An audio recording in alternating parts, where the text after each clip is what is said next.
All right, what's up, everybody? All right, we're about to fire up the stream. Here on TikTok. Jesse Guidewire, I'm so glad you are back today. Yeah. Okay, what do you think about this Representative Burkett? Are you 100%?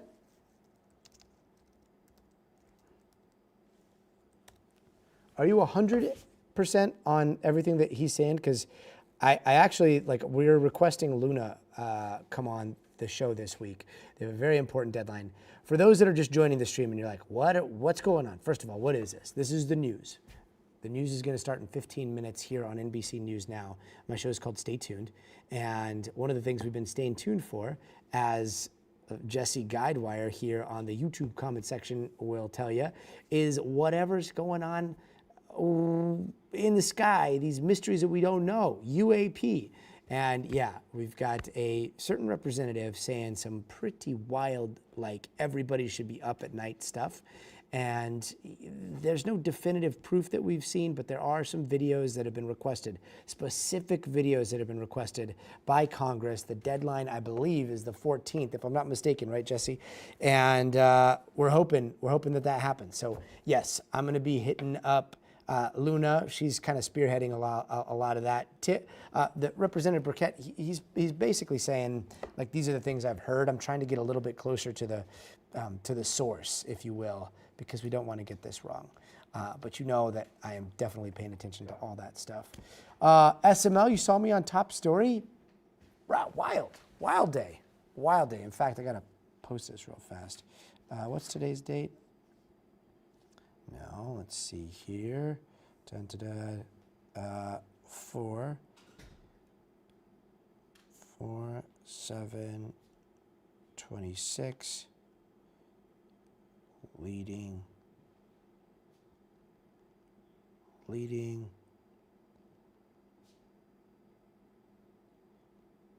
with ceasefire, right? Ceasefire, question mark?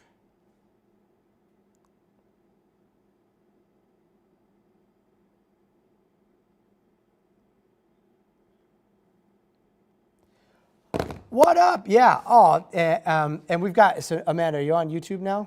Okay. Guess what? We're nice. And we're also on Twitch. Let's see what's going on Twitch. Yesterday we were raided. It was pretty sick. Let's see. And then we're also on TikTok. We got some people watching on TikTok. Let's see. Trippin33, are you even allowed to report anything on the war live? Trippin33, you will see right now. We are about to do most of the first part of our show on everything that's happening in Iran right now. What the? Is this today? What? We have people watching in Twitch already? No way. Is Irish Island back? Nah. The Irish Island, I believe, is the one that led the raiding party last night, and we are here for it. All right. Let's see. Okay. So Amanda is in our control room out there at 30 Rock. And Amanda, you want to see something? She's also in the YouTube comments. So here's how it works. I'm here on the West Coast. I'm here at Universal Studios. And then most of the editorial team is on the East Coast out of 30 Rock in Midtown Manhattan. And we do this bi-coastal news thing.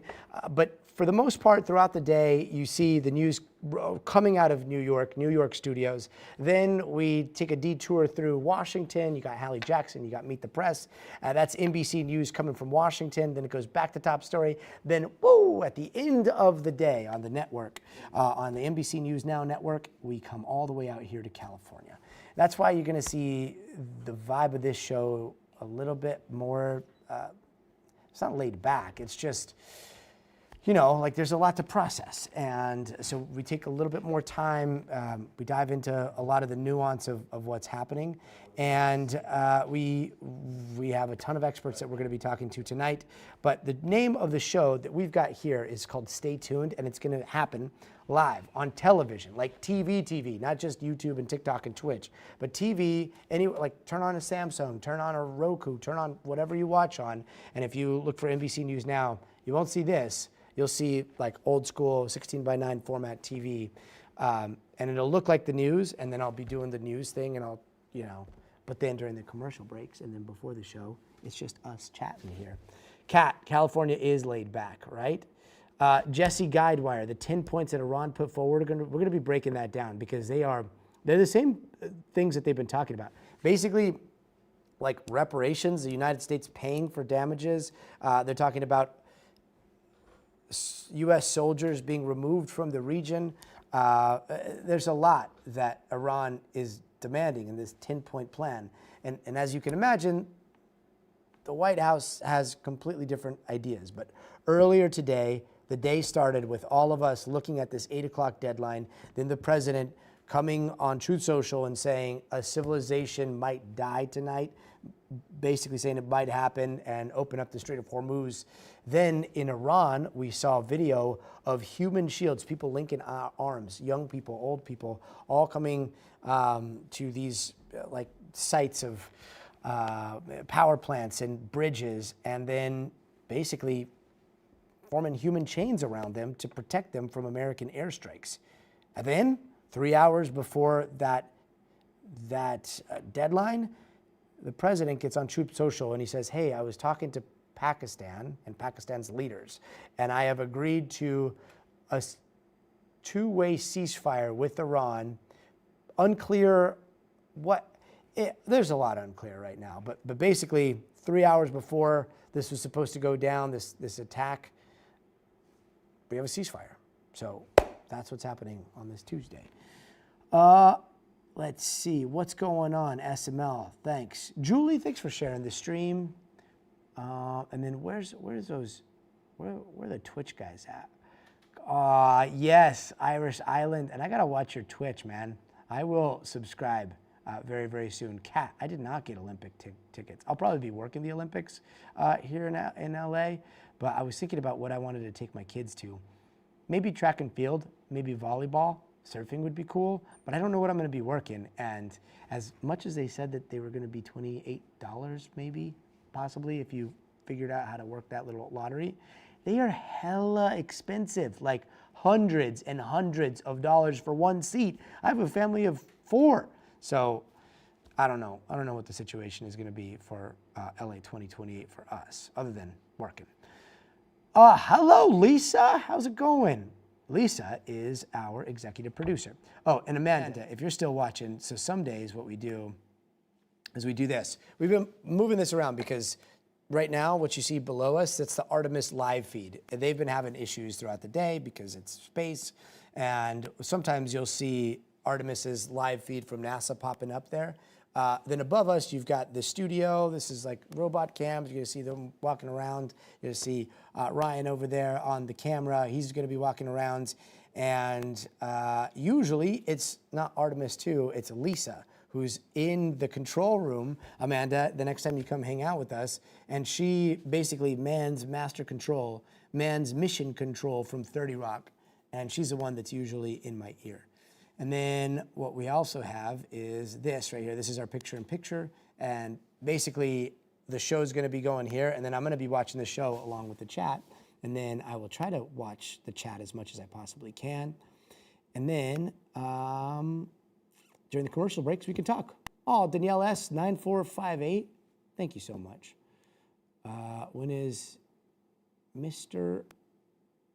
Boost? I don't know how to say your last name. Anyway, we're going to be talking about Iran in 7 minutes. Let's see. Aw. Tina, good to see you today. Oh, we got a shot of the control room up? Where is it?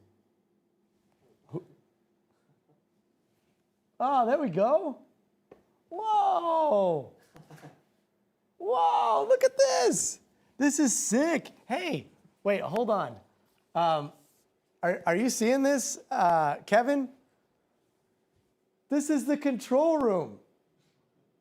Wait, what frame story is this in? We'll try to route it.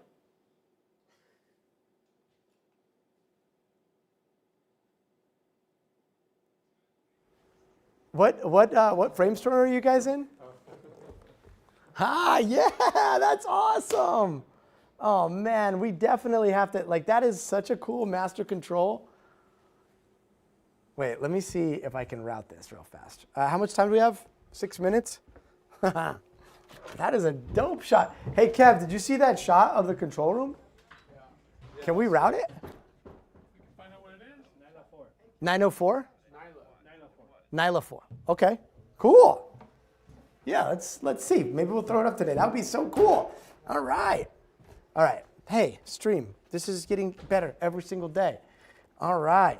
So yeah, it's a lot. It's so many people that make this show, and this isn't even the full team. But yeah, this is the 30 Rock team, and they are watching things go down. But you see everybody in the master control room at 30 Rock, and then over here, you just saw me go into that other room. This is where all the technical side happens, and then over here, this guy in the shadows, this guy, that's Ryan on the Ronin. And as much as we love these robot cameras, if you see things zooming around, Irish, I know you were talking about ADHD. Well, I can't stand still very well. And so doing the news is hard for me to be on these big cameras. So we have rigged up this Ronin cam right here. It's basically, it's kind of like a steady cam, except for Ryan gets a better workout. And that's how they tracked me. And so a lot of times, like during the show, you'll see me running around like a chicken with my head cut off. That's Ryan or that's whoever is on the Ronin. But that way, we try to fuse the way that I see the news with the way that we present with the way that we gather. So that's why our show is a little different. Dave is digital says, "Go Ryan, go." Yes. GG Ryan. Wait, are all these Twitch dudes your homies? Apparently, I guess. Gosh. Flip, it is today, Tuesday, but we will be getting into the ceasefire stuff. Quite the about face from what was happening this morning. But yeah, that is definitely the first topic of conversation. That's a bigger streaming room than I'm sorry, what was that? 3 minutes. All right, we're getting told 3 minutes here. Boom.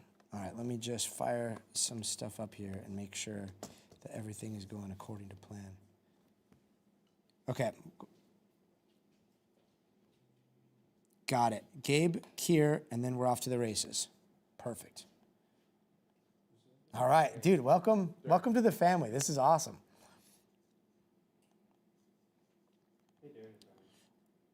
All right. So Gabe is starting us off at the White House. Kier Simmons is in Riyadh, Saudi Arabia. So we're going to be going to him next. And then we've got a panel. We're going to be talking about everything that happened with this ceasefire. All right, let's see.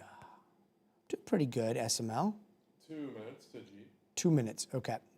Are you operating in an old MSNBC studio since they all moved out? No, I'm on the West Coast, so we're at Universal Studios. We got Gabe coming, and then are we doing here to G? Just starting back there. Okay, starting back there. Cool, Great. Got it.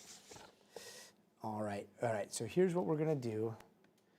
In a little bit, I'm gonna pop up this, and then we're gonna go to Gabe, and then we'll be able to chat in this stream probably about 20 minutes in. It's hard for me to keep track of all of the comments as they're going. I see them and I try to remember them, but we got 1 minute. Before commercial break, when you start to hear the coming up, all that stuff, feel free to that's when you type in whatever comment or whatever question you have or something like that. And then as soon as we go into commercial break, I should be able to see it. So it's an experimentation in this two-way street of doing the news, hearing what you guys are saying, but also giving you everything that happened today. All right, so here we go. About 40 seconds. No open today. Just going straight after it. Memorize this because I can't see that far. Okay. Okay, perfect. And then we switch to the other one. Hey, the background on this looks awesome. This looks really, really good. 20. Great job, Chris. Yeah. Here we go. 10.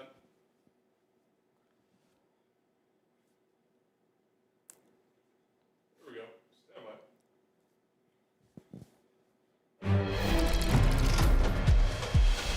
by. Breaking tonight, ceasefire in Iran, at least according to President Trump. But how did we go from this, which is what he was saying earlier in the day, a whole civilization will die tonight, never to be brought back again? I don't want that to happen, but it probably will if the Strait of Hormuz didn't open by 8 p.m. Eastern tonight, to this.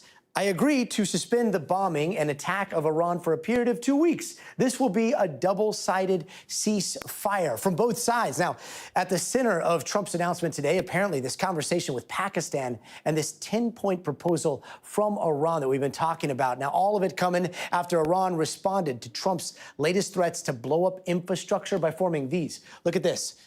These are human chains around power plants, around bridges, energy facilities, as Iranian officials call on civilians, especially young people, to physically gather around those critical infrastructure points to create those human shields. Trump telling NBC News a little bit earlier that that move was totally illegal. They're not allowed to do that. But what is illegal? What are the rules of war that Iran and Trump are operating under? And now that we're seeing a ceasefire, what are the rules to that? First, let's go out to NBC News senior White House correspondent Gabe Gutierrez at the White House. Gabe, good to see you. So can you spell out the details of the sudden announcement here? And what's this ceasefire based on? Well, Gotti, this really was an 11th hour announcement, just 90 minutes or so right before this 8 p.m. deadline. We were basically live on the air when the president posted on social media. Now, you mentioned earlier today that ominous message that got the attention of the world with President Trump saying that he might, the entire civilization of Iran would die. Well, now he's posting that he's agreed to suspend the bombing an attack of Iran for a period of 2 weeks. He's calling it, as you mentioned, a double-sided ceasefire. The president also saying that the U.S. received a 10-point proposal from Iran, and he called it a workable basis from which to negotiate it. Now, I just received a message from Press Secretary Caroline Leavitt. She is confirming that discussions for in-person talks are underway, but nothing has been agreed to yet. And what the White House is trying to convey is that it was the U.S. that has now gotten Iran to agree to reopen the Strait of Hormuz for at least this 2-week period. But Gotti, there are a lot of questions about how this is going to look like because the Iranian regime has put forward its own statement saying that its armed forces will be involved in this reopening of the Strait of Hormuz for these next 2 weeks. So there are a lot of questions on what exactly that looks like, and the 10-point plan that has been put forward by state TV really seems to raise a lot of questions about whether the U.S. has actually agreed to all this. But again, the White House saying that this isn't anything final. The two sides have just agreed to talk for these upcoming 2 weeks. But as of now, this ceasefire is in effect, according to the U.S., Scotty. And Gabe, I know you were pressing for answers on what constitutes a war crime. And then today we saw the whole human shielding of infrastructure. I got to ask, did that play a big role in the announcement of this ceasefire? Or was it Pakistan's involvement? How did this all come to be? Well, we do have a lot of questions about the exact TikTok here. However, it is clear that Pakistan played quite a significant role here in trying to, mediate this. Just a few hours before Trump posted that announcement, Pakistani officials had floated this idea of this 2-week ceasefire. And you're looking at video right there of the Iranian regime today urged people to line up outside of bridges and power plants inside Iran. That's video from State TV. Now, in a phone call this afternoon, I got the president on the phone briefly. He told me that the use of human shields would be totally illegal, and adding they're not allowed to do that. Now, that's going to be one of our questions moving forward. What role did the possibility of civilian casualties play in all of this, play in the president's calculus? Because, as I mentioned earlier today, there was that message that got the attention of the world where the president was saying that, an entire civilization could die here. He got from that to announcing this 2-week extension. Certainly a lot of calculations that the president had to make throughout the afternoon. Got it. And there are a lot of people that watch the markets very closely that are questioning whether this backtrack might have been expected. Any word on that? Well, look, not surprisingly, but market futures are up significantly since this announcement and about an hour and a half ago. Earlier today, there was some discussion about whether potentially, the markets were expecting Trump to back away from this dire threat. Gotti, this hadn't been the first time, of course, that President Trump over the last several weeks has extended any deadline when it comes to Iran reopening the Strait of Hormuz. At one point, giving them 48 hours and, extending it to 10 days. Then that deadline would have wrapped up on yesterday, on Monday, but the president said he didn't want to do it the day after Easter, so he extended it to today. So this has been kind of a rolling sort of deadline. And so there were a lot of questions about whether the president would follow through here on such a dire threat, which, as you mentioned, his critics, Democrats, and even some conservatives at this point, including Tucker Carlson, were really, raising concerns about this violated international law. Democrats earlier today were, calling his earlier post unhinged, bloodthirsty, pure evil. And certainly he was getting a lot of backlash from across the political spectrum about the possibility of targeting this civilian infrastructure, this energy infrastructure. And we did hear, though, from U.S. officials, from 2 U.S. officials, that the Pentagon had been providing options for the president to strike, to sort of dual role power plants, what's known as power plants that could provide power not just for civilians, but also for the military, and that potentially the U.S. could use that as a justification for targeting these power plants, Scotty. Yeah. No, what a day. NBC's Gabe Gutierrez at the White House for us. Gabe, thank you. Let's go over to NBC News Chief International Correspondent Keir Simmons, who's in Saudi Arabia tonight. Keir, I talked to you a little while ago, and it was unclear as to whether all of Iran had received this ceasefire memo, and there might still be things being fired off.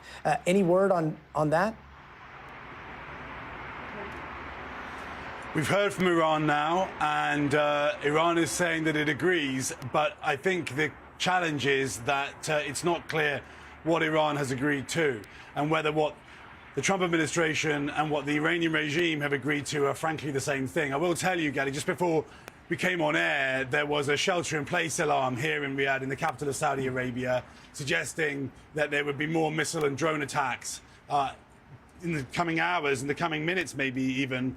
So far, it's very calm. You can see the streets are still packed and busy. But this is, and it is 3 in the morning here. But this is the real question, honestly, now at this stage.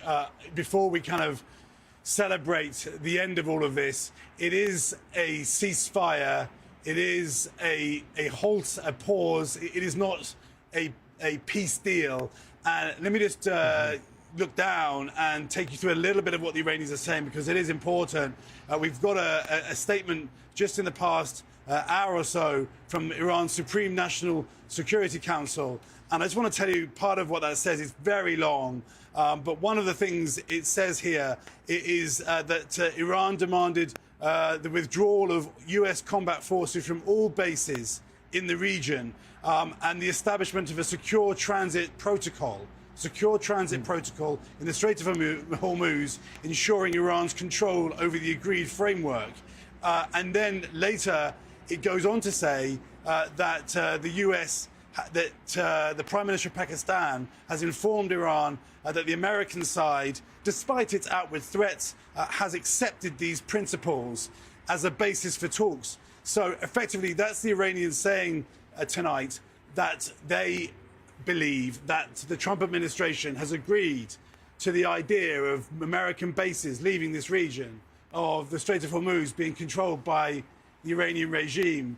And what we've got on the other hand is President Trump suggesting that this is the reopening of the Strait of Hormuz, of course, that choke point where 20% of the world's oil and gas travels through. And there's that same list from the Iranians is being repeated on Iranian television in a very kind of the key bullet points, including, and it says here, continued Iranian control over the Strait of Hormuz, acceptance of enrichment of uranium, removal of all primary sanctions, removal of all secondary sanctions. I mean, this is a list of victory for Iran that I suspect in the White House they do not think they have agreed to, and that raises the question of what agreements the two sides will come to in the coming weeks. Yeah, I mean, the way that you framed it is so interesting. In Iran, there are going to be so many that see this as, hands down, a victory that is momentum in Iran's favor. The United States, I don't know how the United States is going to see that. We have a very mixed society. But in the region that you're in, across the Middle East, how is the Middle East seeing what we just saw play out? Well, there will be a breathing out in many of these Gulf countries that were preparing for potentially an onslaught on Iran by the US and Israel that would be combined with or followed by a renewed onslaught from the Iranians. Now, I will say that many of these Gulf countries, including Saudi Arabia, have been pretty successful in intercepting these drones and missiles, but they have got through at times. For example, here in Riyadh, there were attacks on the US embassy that did do real damage. So there will be a kind of sigh of relief. But at the same time, governments like Saudi Arabia and others here have been making clear that what they did not want to see was an end to the fighting that left Iran weakened and angry and empowered.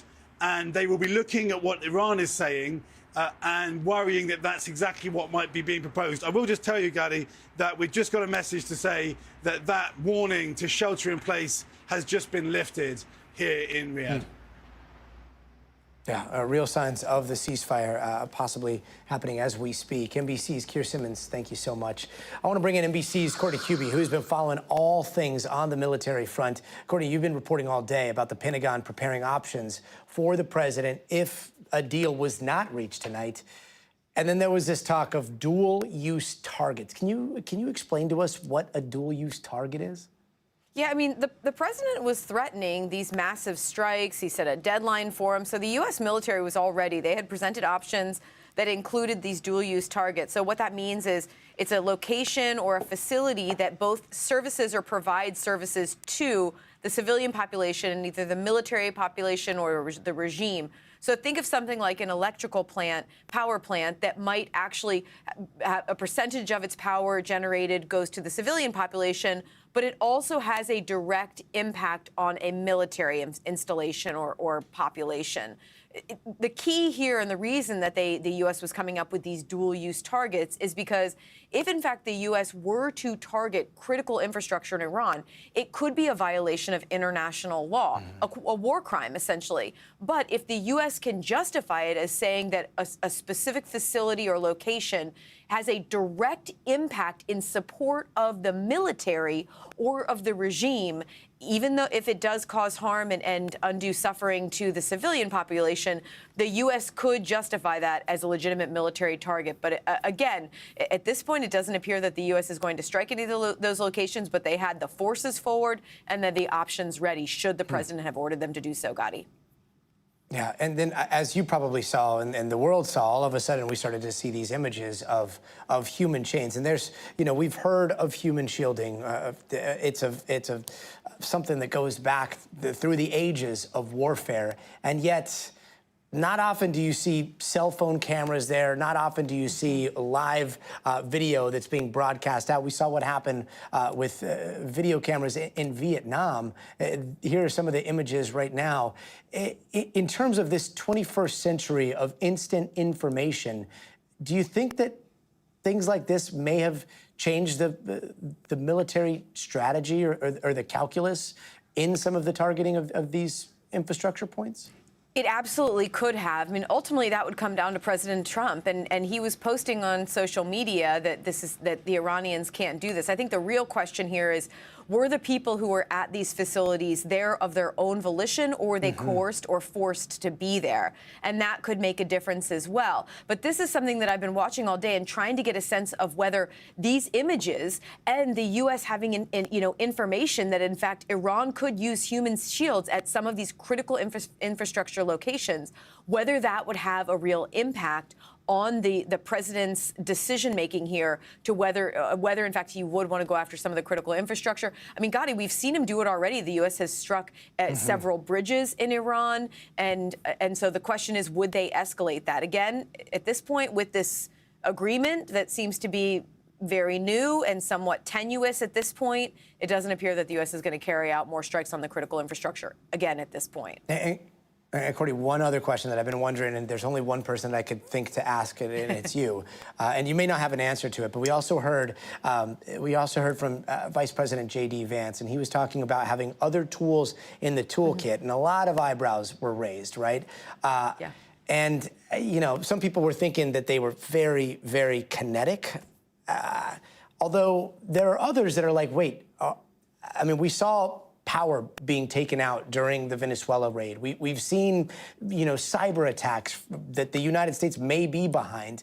Do you think that they might have been alluding to that? Is there anything non-kinetic, not airstrike-ish that the United States could be deploying? Absolutely. So, I mean, a couple of the things, and sort of what you're describing there, Gotti, is what's known as the gray zone. So it's sort of these abilities of the U.S. military or the U.S. government. It's not always military. Sometimes they're what we call the people sort of in sneakers on the ground. They're intelligence officials. They can employ things that can, as you mentioned, cut off communications. They can stop transmission of information. They can completely black out an area, and we have seen them do that in other cases here. These are capabilities the U.S. doesn't want to talk about. There's cyber ability, electronic warfare, all of that. But there's also the possibility of additional conventional capabilities that we have not yet seen the U.S. use in Iran. I mean, one simple one is just bigger bombs. The U.S. has them, and we have not seen them employ the biggest of the bombs that they have in their arsenal that are very rarely used. And another is something like a hypersonic capability. So we don't know what Vice President J.D. Vance was talking about when he said that, but the reality is there are a whole range of options that the U.S., as far as we know, has not used in Iran that they could have employed here. Yeah, well, let's hope this ceasefire holds. Courtney Kube, thank you so much. I want to bring in NBC News military analyst Colonel Steve Warren and Vice President for Policy at the Middle East Institute, Ken Pollack now. Thank you so much, gentlemen, for being with us. So much to get into today. Colonel, how surprising was this pause by President Trump to you? Was it surprising? And do you think that it does signal that the end is near, or is this just the middle of a mess? Gotti, I think I would call it surprising but not shocking, right? I think we've long felt that the president is looking for a way out of this. He started it and he was having trouble finding a way to end it. We've also a couple of other things that fell into place. Number one, we've long predicted that he would try to perhaps just declare victory and leave. We've also noted that the president on day one said he expected this war to last 4 to 6 weeks, and here we are in the 6th week. So all these things sort of came together. So again, surprising, but not shocking. What I think it really means is we're going to enter a quiet period. Kinetically quiet. I think will be probably rhetorically plenty of loud, but I think kinetically quiet as both sides try to regroup themselves, figure out where they stand. The Iranians need to figure out who's even in charge, and then begin to try to move forward with some sort of a peace. And can Pakistan, I mean, like if you read this Truth Social post, it starts with this conversation with Pakistan, and they are somewhat the mediator here. How did Pakistan feature so prominently in this? And isn't Pakistan at war with Afghanistan right now? They are, but apparently they've got the bandwidth to make peace between other countries. I think that the most important things about Pakistan, first, they have decent relations with both the United States and Iran.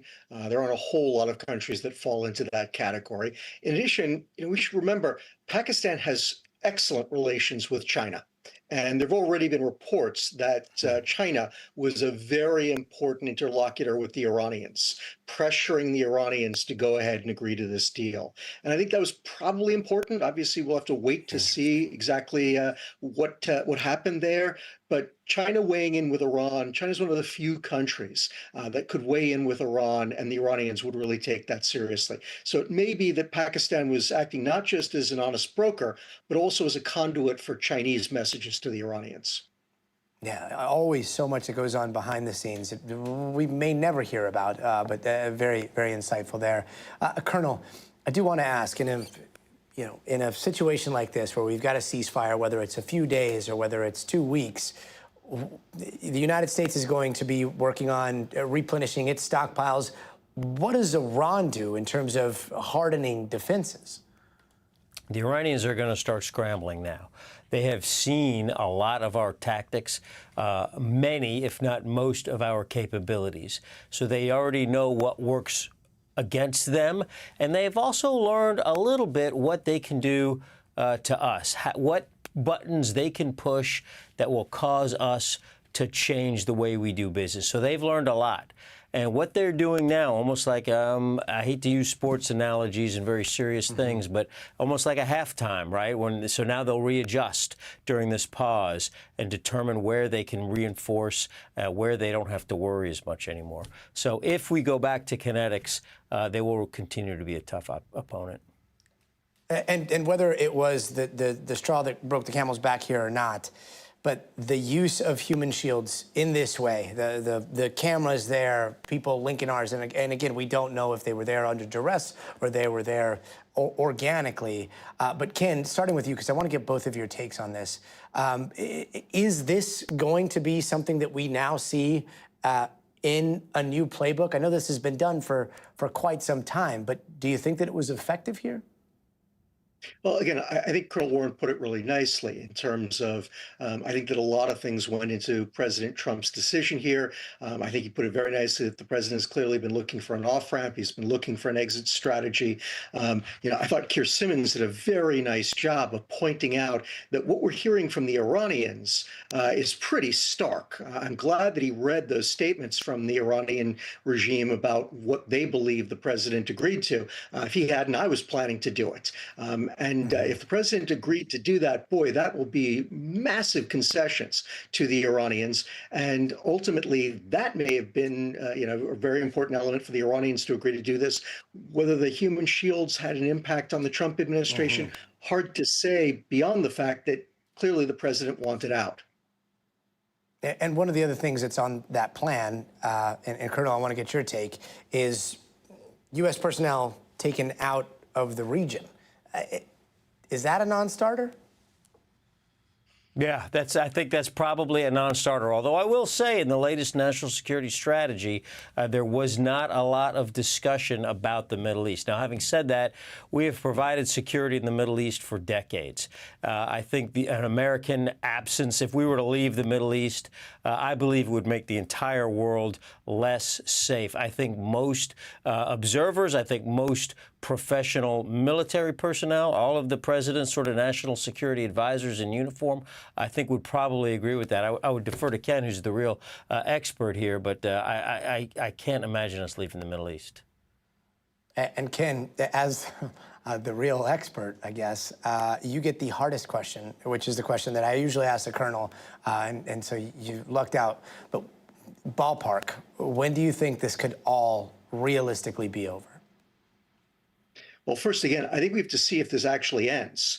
Again, if the White House has a completely different interpretation from the Iranians, this ceasefire may not take effect, right? If it does, then again, I think the question becomes, do these negotiations over the terms turn into meaningful peace? Or does it become clear that the two sides are simply too far apart? And then it becomes a question of, do they abide by the 2-week cessation, or does one side or the other decide to move sooner? I mean, the Iranians capable of pretty much anything. And we should remember, President Trump has jumped the gun on negotiations, short-circuited his own deadlines any number of times. So, this is, we can all be hopeful about this, but we are not out of the woods yet. Yeah. Colonel Steve Warren, Ken Pollock, I always learn so much talking with you guys. Thank you so much for joining us tonight. I also want to bring in NBC's Brian Chung for more on the economic fallout from this war.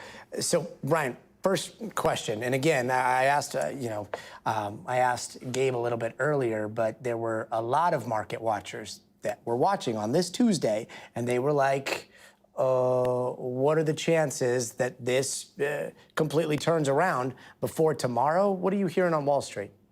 Yeah, I mean, look, volatility has been in the markets ever since this war began, but today was a crazy day of market action. It looked like we were going to have a deeply red day on Wall Street. Things ended marginally higher, basically mixed on the optimism that there could be something happening before 8 p.m. And then as we got the announcement, we did see oil markets react extremely quick to that. So oil barrels that I saw as of the last few minutes were down to around $97 per barrel. Gotti, for perspective, those barrels were being priced at something like $116, $117 just earlier today. So it's about a $20 move in a single day. I cannot recall a single day during this war where we've seen a movement that quick, that fast. And I should also point out that the overall stock markets are reacting enormously positive to this. They're not open right now, but market futures do point to the overall markets, the Dow Jones, the S&P 500, and the NASDAQ up 1.5 to 2%. We'll see if that holds once we get to 9:30 tomorrow morning when the markets do officially open. But it does seem like the initial reaction to this is positive, with markets going up and oil prices coming down, Gotti. Yeah, there's the positive reaction, and yet there's still the damage to so much infrastructure. What are some of the ripple effects that we are now feeling at home, even though they may have happened days ago or weeks ago? Yeah, and it's a good point that you bring up here, because it's a little bit too early to declare mission accomplished on the prices of oil. Yes, they are indeed down $20, but again, there's a lot of commentary that there's been so much infrastructure damage to a lot of these oil production facilities in the Middle East. I mean, think of Qatar, where one of their liquid natural gas facilities was damaged so bad the country said it could take them up to 5 years to fix it. Some people might say the oil markets are getting a little bit ahead of themselves, but nonetheless, there's already been a lot of ripple effects into Main Street America. You think about how the Americans have, or rather people that drive cars, have been enduring gas prices well above $4 just for the last week and a half or so, certainly up about $1 compared to where we were just prior to this war. That has done a lot of damage to household finances. And you also think about the other ways that this could still ripple into, for example, your food prices, with fertilizer for about a month being choked up in the Strait of Hormuz. You also think about plastics. That's another front where the lack of petroleum products coming out of the Strait of Hormuz could impact things as well. People thinking about maybe even buying EVs now. Airlines increasing their baggage fees as a result of higher jet fuel costs. So these are all things that are not going to reverse in a single day, and we'll have to see how corporate America reacts in the weeks to come. Brian Chung, thank you so much. And don't go anywhere. Coming up next, Steve Kornacki is joining us to break down the closely watched special runoff election in Georgia and who's going to fill the seat vacated by Marjorie Taylor Greene. Plus, the UK's wireless festival pulling the plug after headliner Ye is blocked from entering the country. More on the fallout there later this hour, so stay tuned. All right, 90. All right. C reverse. 90C reverse. Great block. Thanks, Amanda. You are wonderful in the ear.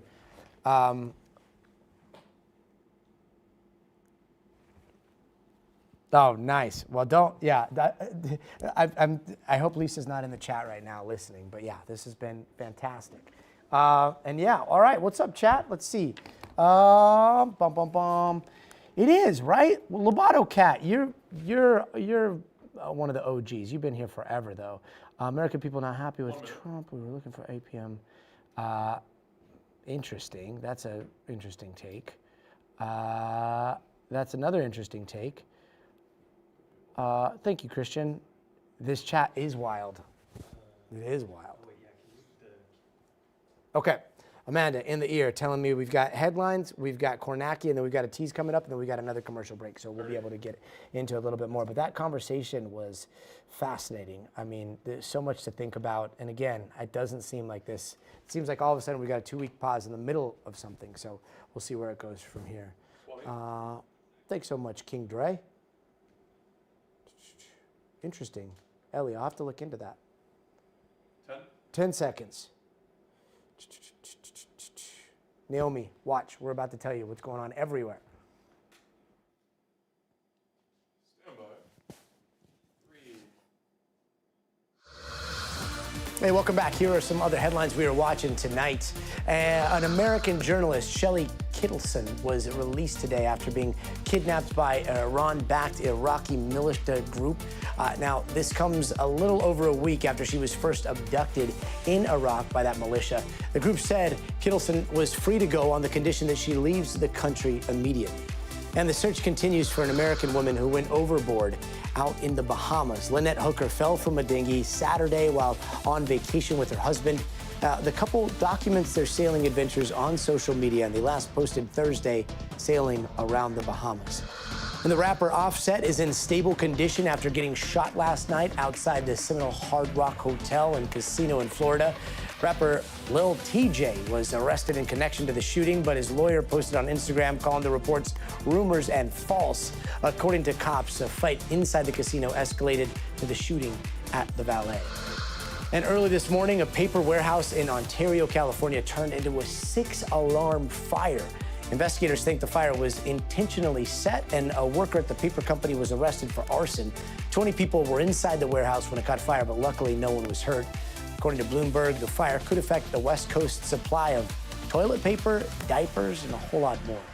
And Taylor Frankie Paul has filed a temporary protective order against her ex-boyfriend, Dakota Mortensen, citing multiple domestic violence incidents over the last year. Now, that order was filed an hour before the Secret Lives of Mormon Wives stars had a hearing on a protective order filed by Mortensen following his allegations of violence.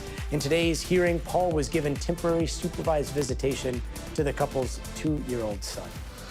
And tonight, NBC News is projecting Republican Clay Fuller wins the Georgia House special runoff election over Democrat Sean Harris. That's going to fill the House seat left vacant after the resignation of Marjorie Taylor Greene earlier this year. Now, Greene, once one of Donald Trump's strongest allies, recently fell out with the president, questioning the administration's handling of the Epstein-related documents, of files, and then criticizing U.S. involvement in foreign wars.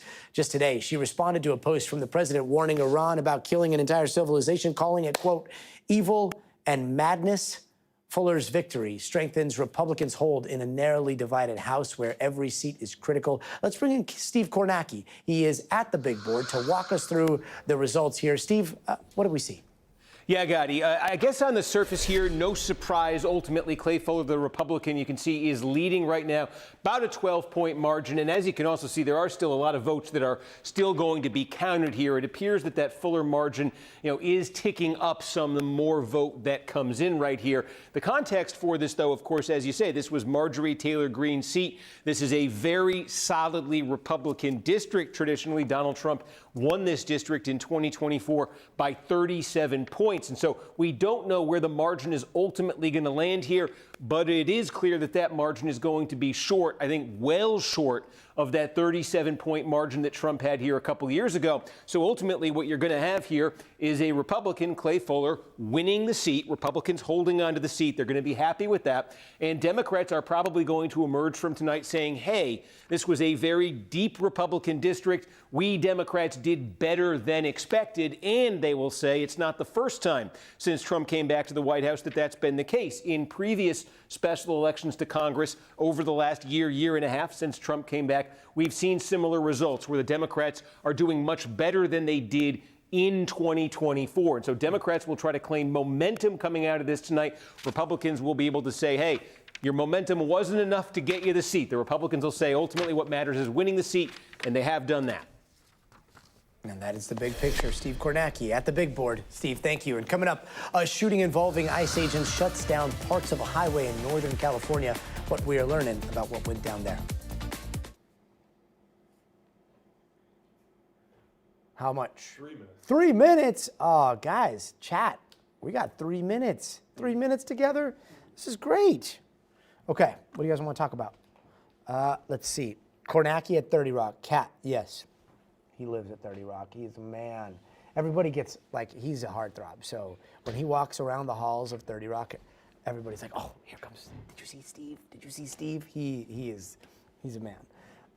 Let's see. What's up? Ronaldo from Texas? Completely forgot. Yeah, elections were still going on. I mean, special elections. Yeah. We will be getting back to the Epstein discussion a lot. We're not letting that go. In fact, there's some... Yo, go ahead. Nice. Okay.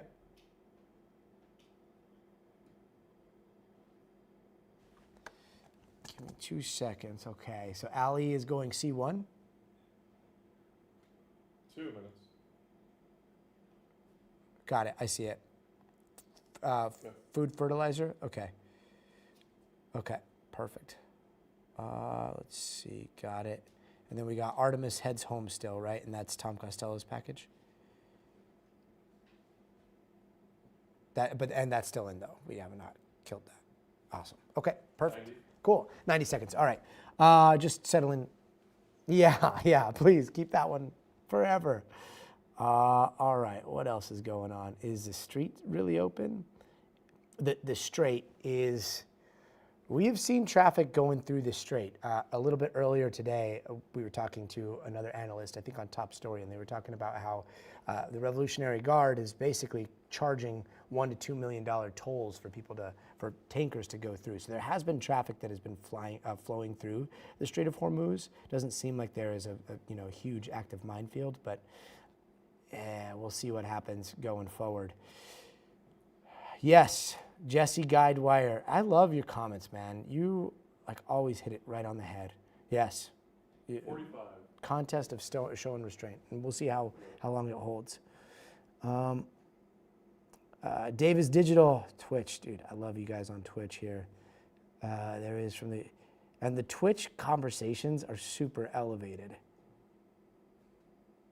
Yeah, it's hard to say how much instability there is with the U.S. presence there. I mean, it's a really huge part of argument about Al-Qaeda. Dude, yeah. Guys, it's so crazy to see all the different platforms have different vibes of the conversation. Twitch, TikTok, YouTube. 10. Love you guys being here every day. All right, here we go. 4,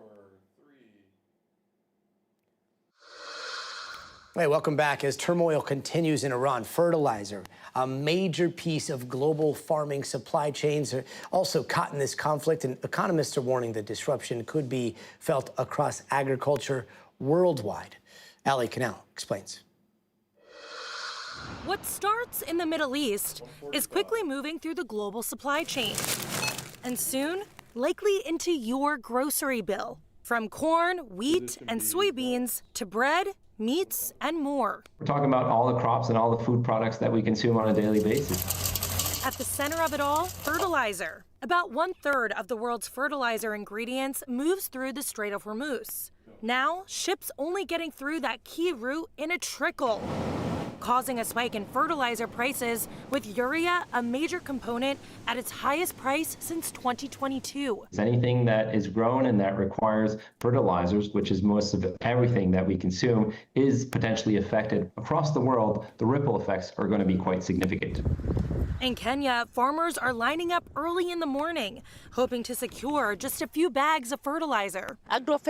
This farmer saying fertilizer shortages are already making it harder to plant. And the World Food Program warns an extra 45 million people are at risk for acute hunger this year. Price rises will be passed on to ordinary families who often are already struggling. Concerns growing in the United States as well. Already, about 13% of households are food insecure here, with more than 7 million facing very low food security. Higher diesel prices adding even more pressure too, raising the cost of not only running farm equipment, but also transporting food to stores.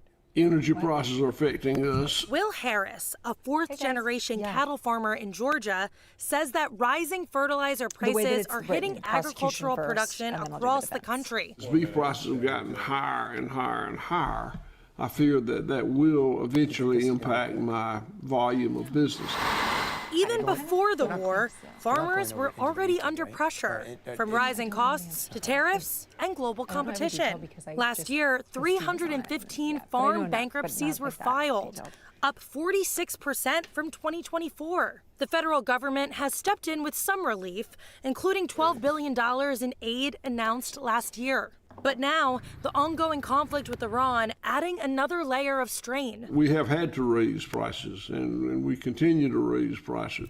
The latest inflation report from before the war showing beef prices at record highs, up about 15% from last year. As those ripple effects build for farmers and for consumers, the question now, how much more can they afford to pay? Allie Canal, important reporting there. Allie, thank you. And turning now to some dramatic new video coming in tonight showing the moment ICE officers opened fire during a targeted vehicle stop in Northern California. Officials say agents were trying to arrest a suspected gang member wanted for murder. NBC's Maggie Vespa has this story for us. Tonight, dramatic new video of an ICE shooting today in California, east of the Bay Area. You see multiple SUVs and trucks pulled over, flashers on. At least 3 officers outside that black car, which suddenly backs up. Then the car turns and speeds forward. Officers, guns drawn, appearing to move out of the way. Zooming in, at least 1 officer appears to fire. The car speeds to the left over the median. The video, which has no sound, ends there and doesn't show what led up to the driver taking off. ICE saying in a statement officers were conducting a targeted vehicle stop to arrest Carlos Ivan Mendoza Hernandez, an 18th Street gang member wanted in El Salvador for questioning in connection to a murder, and that he weaponized his vehicle in an attempt to run an officer over, adding our officers fired defensive shots.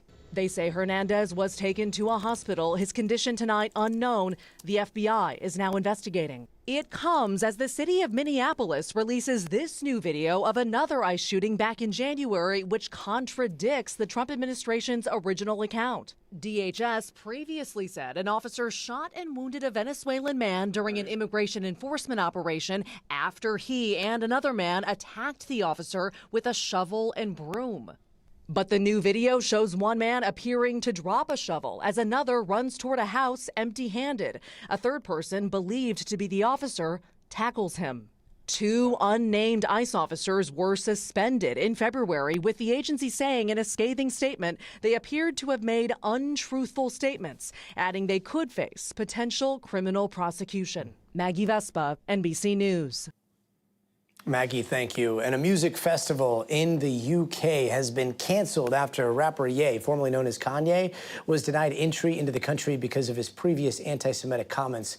The rapper was set to headline the Wireless Festival this summer. That decision caused outrage and led to backlash from sponsors and the British government. NBC's Chloe Malas has more on the fallout.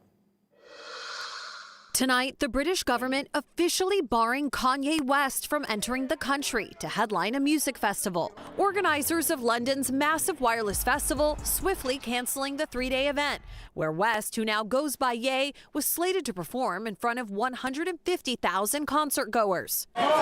The move coming after intense backlash stemming from years of Ye's repeated anti-Semitic remarks and praise for Adolf Hitler. A UK official telling NBC News that the rapper's dancer's visa was denied on the grounds that his presence would not be conducive to the public good. In a statement, festival organizers calling anti-Semitism abhorrent. Though before the cancellation, organizers were still defending West. Kanye West, Ye as he is now officially known, should be given a second chance. The UK's Prime Minister saying West should have never been invited. NBC News has reached out to West for comment, but just hours before the festival was canceled, he said in a statement, "I know words aren't enough. I'll have to show change through my actions." But the controversy is deep-rooted, from his 2022 threat to go DEFCON 3 on Jewish people to releasing a song called Heil Hitler last year. Earlier this year, he took out a full-page ad in the Wall Street Journal titled "To Those I've Hurt" and attributing his actions to bipolar disorder. Over the weekend, West performed to sold-out crowds at LA's SoFi Stadium, his first major U.S. show in years. But in the UK, his words appearing to fall short. Chloe Malas, NBC News. Chloe, thank you. Now to a story that we have been following for quite some time. The jury is now deliberating on the trial of a doctor accused of trying to kill his wife during this hike in Hawaii. Jurors have heard bombshell testimony throughout the trial, including from the doctor's wife, his son, and the doctor himself. Listen to this. He just starts hitting my face and my head with a rock. What did the defendant tell you during that call? That Ari, my stepmom, had been cheating on him and that he tried to kill her. When you hit her with the rock twice, why did you do it? In self-defense. Dr. Gerhard Koenig has pleaded not guilty to attempted murder. We're joined now by Liz Kreutz, who's been following this story for us. So, Liz, does this case, I mean, we heard from those three on the stand, the doctor, his wife, who this is all about, and then his own son testifying against him. Does it all come down to their testimony, or is there a lot more here? Yeah, there was a lot more testimony. We also heard from some of the witnesses who showed up and helped Ariel, the wife, when she had that bloody face after the attack. So a lot of key testimony, but at the end of the day, it's very rare, right, that you get to have often the key central figures testifying, taking the stand, the defendant making his case, then you had the wife making her case, but really at the end of the day, some of the most incriminating testimony of all came from his 20-year-old son who testified against him. And there's a moment where he was asked, is there any doubt in your mind about the defendant telling you he tried to kill Ariel? And his son said no. Wow. So what are both sides saying here as they close things up? Yes, we had those closing arguments today. The jury is currently deliberating. You heard from the prosecution just telling the jury again their belief, their narrative here, that the doctor intentionally went on this hike with his wife. He was mad about his wife having what he says was an emotional affair with a coworker, and that he tried to push her off the cliff. When that didn't happen, they got into an altercation, that he tried to inject her with a syringe. But that syringe, they say, was never found, which is going to be part of what the defense talked about. But take a listen here first to the prosecution. He made the plan to go hiking that day. He didn't share with Ariel what hike they were going on. He didn't share the details of that hike with Ariel. He didn't share the dangers of that hike with Ariel because his plan was to push her off that cliff. And they say that he also then hit her with a rock, which led to that the injuries that you had, the bloody face. But then we heard from the defense who said, no, he was acting in self-defense, that she was the one that started the altercation, and that the syringe, they put some reasonable doubt out there and said that the syringe was never even found. Listen. They didn't see no syringes on the ground. You know, the one she says she flicked out of his hand that landed right there? They're nurses. They didn't see that because it didn't happen. So really, ultimately, the defense is saying this is a case of he said, she said, and the jury has to decide which narrative they believe. He said, and she said, because of the son, too. For sure. I mean, and this is Hawaii time, so they're still a few hours behind us. Yep. Any idea on how long this is going to take? Yeah, so in pretty much exactly an hour from now, they will stop deliberations for the day. So it's possible we could get a verdict still. Most likely this will go into tomorrow. The jury has to decide if Dr. Koenig is guilty of second-degree attempted murder. That could come with a life in prison sentence, life with potential parole. But the judge, when he gave the instructions to the jury, did say if you guys cannot agree on that charge, you could convict on lesser charges, either attempted manslaughter or attempted assault. They could also acquit, but the key thing here is on whatever they decide, they have to reach a unanimous decision. Wow, a fascinating case. Liz Kreutz, thank you so much. And coming up in the future of everything, the crew on board Orion is officially headed back home after that historic flyby around the dark side of the moon. The latest on their journey back just ahead, so stay tuned.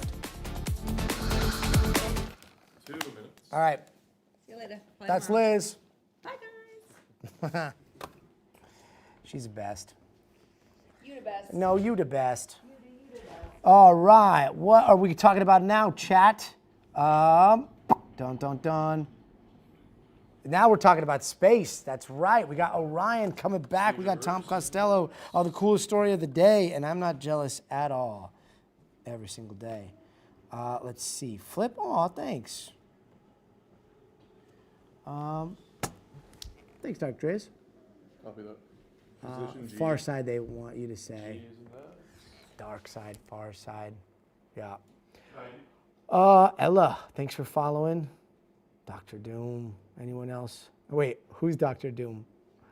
Hope the world. Yes, Tina, I do. And actually, I mean, that's the thing that does give me like so much hope. There is so much work to do up there in space. And you know what? Contrary to popular belief, there is space for everybody in space, not just, you know, countries and billionaires, and like there's going to be a ton of work to do for the next generation. Turquoise rain jewelry, oh, 505 for life. Yes, Flip, I would take a trip for sure. 1 minute. I would love to do that. 1 minute, we still got some time. Let's see. We got cool. Start of next live. Whoa, this is crazy. End of current. That's kind of a cool little thing that we've got. Did you see this? That's new. Oh, yeah. I did see that. That's pretty new. That's hopeful. Yeah. That's very helpful. What is happening? Miss Josie, if you stumbled upon our stream here, this is how the new sausage is made in the studio. So in 35 seconds here, that's the start of the next live. What you're looking at, that's 30 Rock. That is Rockefeller Center, where those flags are. That's where like the skating rink is. Usually my office is up on the 5th floor. When I'm over in New York, the whole team is somewhere on the 3rd floor, 4th floor, I think, somewhere around there, control room. We got to get back to work. What's our time back? 10. 10 seconds. Future and everything animation. Okay. 5, 4, 3.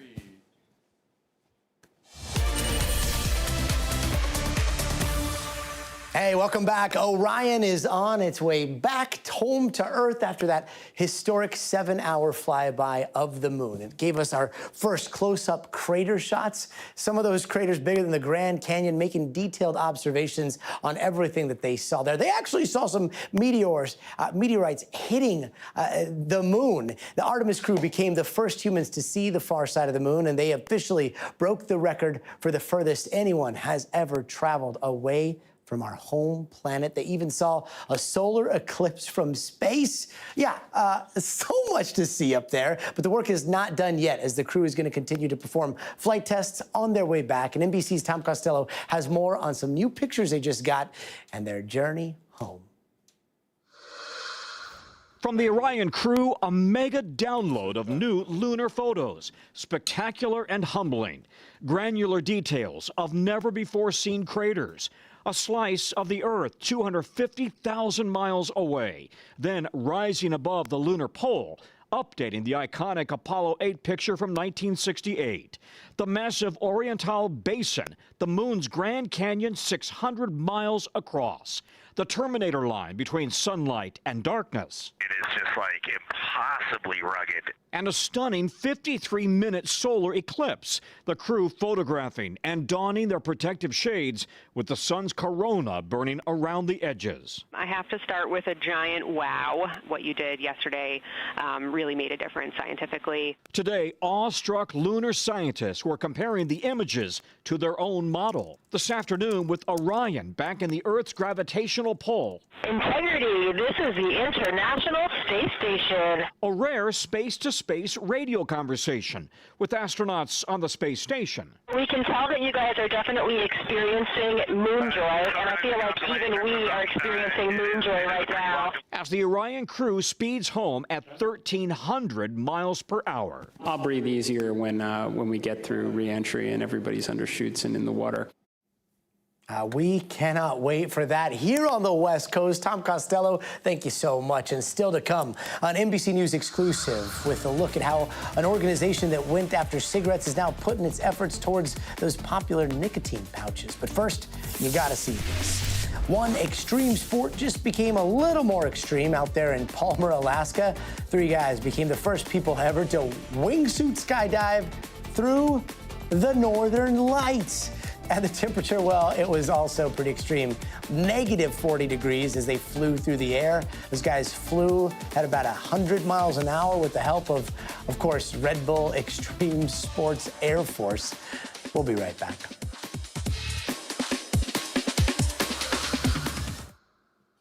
All right, perfect. Okay, that's the show. That's a ball game. Amanda, thank you so much. That was awesome. You're so good in the ear. Yes, awesome. And thanks for joining the chat. And then please come watch our chat anytime. All right, what'd you guys think? Chat. How did, real fast. I think I saw a question on the dark side versus the far side. I'm so glad somebody asked that question. So we call it the dark side of the moon, but it's actually not the dark side of the moon. It's just the far side of the moon. The moon, this is the moon. My mouse is the moon, and then this is Earth. So moon's locked in this weird kind of orbit around Earth, right? So it's circling Earth, and then it basically always, one side always faces Earth. That side is the one with the rabbit, right? And so you see the moon constantly going like this, but because the Earth is rotating, the moon is also rotating, so that backside also gets a lot of sunlight. So it's not dark, it's light too. It is extra crusty. It's got a crust that's about 10, I think it's 10 miles deep, which is very, very interesting geologically. And they've got a bunch of theories, everything from, maybe it was a piece of Earth that flew off to maybe it was another collision of some heavenly body. Anyway, at this point, my wife is usually like, I wanted 5 words from you, not a million, so shut up about space. But if you guys like space as much as I do, this is the stream for you. We do more space news, I think, than anybody else, or at least that's my dream. But to bleed always tomorrow, yes, there is. Read, there is ice, and ice is actually rocket fuel. Hydrogen, H2O, oxygen, you break that up, you separate it, turn it into gas, then you make it, like in that gas process, you basically create rocket fuel. Hydrogen and oxygen both burn extremely efficiently. Irish Island, I'm gonna check out your channel. Thanks so much. Thanks again for hanging out today, and hopefully we'll see you guys tomorrow. Hi, you're the original Twitcher. Wait, hold up. Is this Ashley St. Clair? Ashley St. Clair? Yes, because that comment is very specific. Did you see the part where I said very clearly, space is big enough for everybody, not just governments or billionaires? Yeah. Wait, hold on. Let me see if this is right. All right. Yes, we've got tons to talk about. Every single day, we're starting this new thing. We are basically trying to stream the news, and then during commercial breaks, we can chat right here. And then during the news, I've got to focus on everything that's going on. Today, we talked for 35 minutes, I think, on everything that was happening with Iran and the president changing his mind in this crazy about face that we saw right after this morning. He was threatening to saying a civilization was going to die. It was a very confusing day, but yeah, we always usually try to end with space. Melissa, same. Brian, see you tomorrow. See you tomorrow. Irish Island, again, same. Ashley, hope to see you soon. Thank you guys. Hasta.